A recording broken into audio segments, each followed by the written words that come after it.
Mengapa pengguna begitu terlibat? Halo semuanya. Halo, perintis Pi Network tetap menjadi teka-teki. Bahkan bagi banyak dari kita perintis, dan terlebih lagi, bagi mereka yang bukan bagian dari jaringan, atau anti-Pi. Pertanyaan yang sering mereka tanyakan adalah, mengapa begitu banyak orang yang begitu berkomitmen pada Pi Network?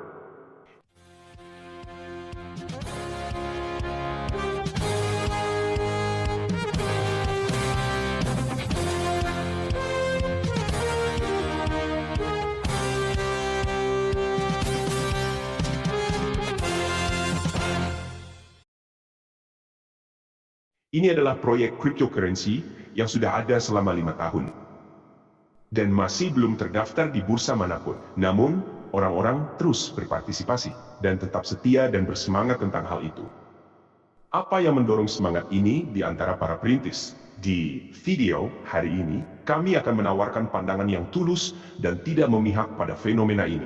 Pada akhirnya, Anda bahkan mungkin mengerti dan bersimpati dengan para perintis. Semangat untuk proyek tersebut. Mungkin Anda tidak akan merasa kritis terhadap jaringan PI seperti sebelumnya.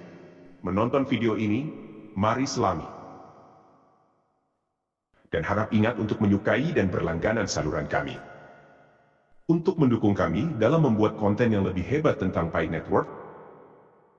Pertama, mari kita mundur selangkah dan ingat bahwa Pi Network diluncurkan pada 2019. Dan sejak itu mengumpulkan 60 juta pengguna setia di seluruh dunia. Itu angka yang cukup besar, dan orang-orang ini terus menambang koin Pi setiap hari dan terlibat dengan penuh semangat dengan proyek tersebut. Namun, ada fakta yang sering diabaikan. Lebih dari 500 juta orang diperkenalkan ke Pi Network, mengunduh aplikasi tetapi kemudian menghapusnya karena mereka tidak percaya pada proyek tersebut. Jadi selagi banyak yang percaya dan tetap setia pada Pi Network, bahkan lebih banyak orang yang skeptis dan menjauhkan diri darinya. Sampai hari ini, mereka yang skeptis terus melihat perintis sebagai naif, karena tetap setia pada Pi Network.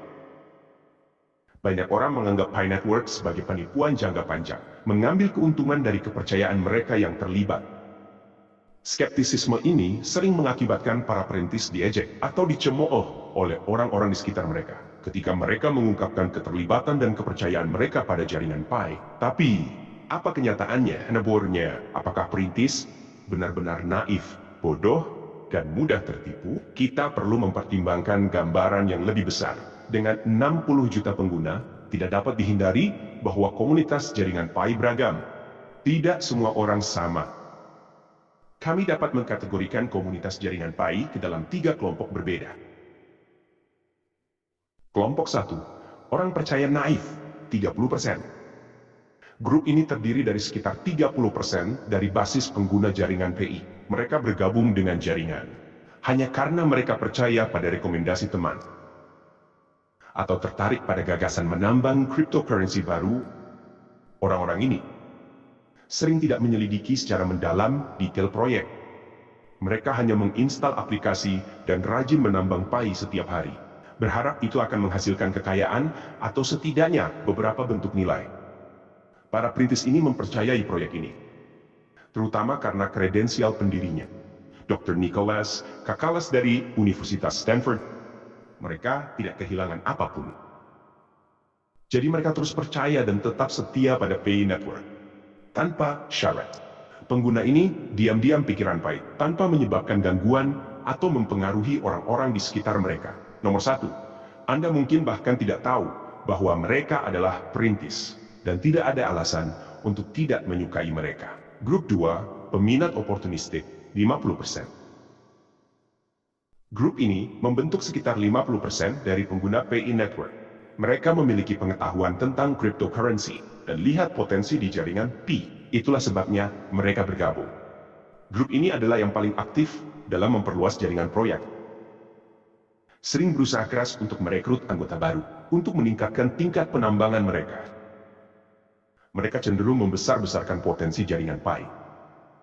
Berfokus pada aspek positif apapun yang dapat mereka temukan, dan membuat mereka bersemangat untuk menarik perhatian. Pengguna ini biasanya tidak mempelajari aspek mendasar dari jaringan Pi atau memahami prinsip-prinsip yang mendasarinya. Sebaliknya, mereka fokus pada tingkat permukaan dan potensi masa depan.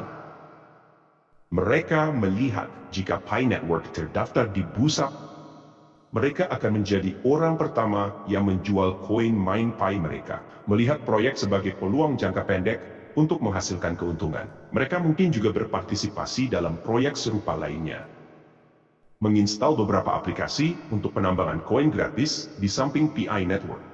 Seperti jaringan S, jaringan inti B, dan lain-lain. Pola pikir mereka adalah menghasilkan keuntungan apapun yang mereka bisa, tanpa visi jangka panjang. Mereka belum tentu memiliki keyakinan yang mendalam pada Pi Network, karena mereka belum menelitinya secara menyeluruh. Jadi, jika Anda berpikir jaringan Pi, komunitas terlalu antusias atau delusi, ingat bahwa ini bukan seluruh komunitas. Hanya 50% saja. Grup 3, perintis sejati, 20%. Grup terakhir ini, yang terdiri dari sekitar 20% dari basis pengguna, terdiri dari perintis sejati yang telah meneliti proyek secara menyeluruh dan ingin tumbuh dengan jaringan Pi. Mereka benar-benar ingin proyek itu berhasil dan menjadi bagian dari kehidupan sehari-hari. Para pionir ini juga aktif menyebarkan berita tentang Pi Network, tapi lakukanlah tanpa janji berlebihan atau tidak realistis. Mereka sering memiliki banyak referensi dan sangat setia pada Pi Network. Mereka memegang sejumlah besar koin Pi, tetapi tidak berniat menjualnya saat ini. Bahkan, mereka mungkin menginvestasikan uang mereka sendiri untuk membangun ekosistem, memperoleh lebih banyak koin Pi dari mereka yang ada di grup 50% yang cepat menjual. Mungkin tampak mengejutkan, tapi para pionir ini yang sudah memegang banyak koin Pi masih mencari untuk mendapatkan lebih banyak. Mereka memiliki perspektif jangka panjang dan yang penting, sarana keuangan untuk mendukungnya. Mereka tidak perlu menjual koin Pi dengan uang cepat dan lebih suka melihat koin Pi mendapatkan nilai yang cukup besar sebelum menggunakannya. Mereka bahkan mungkin berencana untuk mewariskan koin Pi kepada keturunan mereka. Jadi, jika Pi Network berhasil, itu berarti kesuksesan bagi mereka juga. Mereka telah mengikat pengembangan dan kesuksesan mereka dengan Pi Network. Mengambil tanggung jawab bersama tim inti Pi. Meskipun mereka adalah kelompok kecil, mereka adalah kekuatan pendorong di balik pertumbuhan Pi Networks dan kegiatan seperti membayar dengan kue.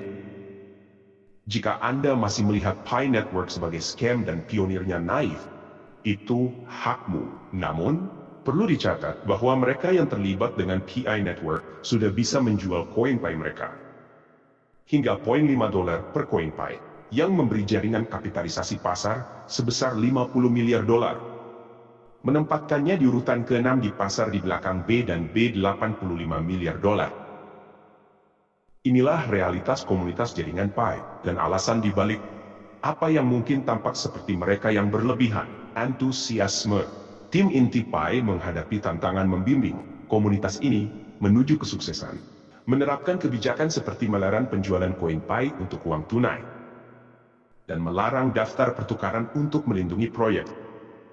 Ini untuk mencegah kelompok 50% menghancurkan proyek, dan untuk mendukung 20% yang bekerja menuju jaringan Pi, potensi penuh, meski butuh 5 tahun lagi. Itu akan sangat berharga bagi para perintis sejati. Apa pendapat Anda tentang komunitas jaringan Pi yang besar dan beragam? Beritahu kami di komentar.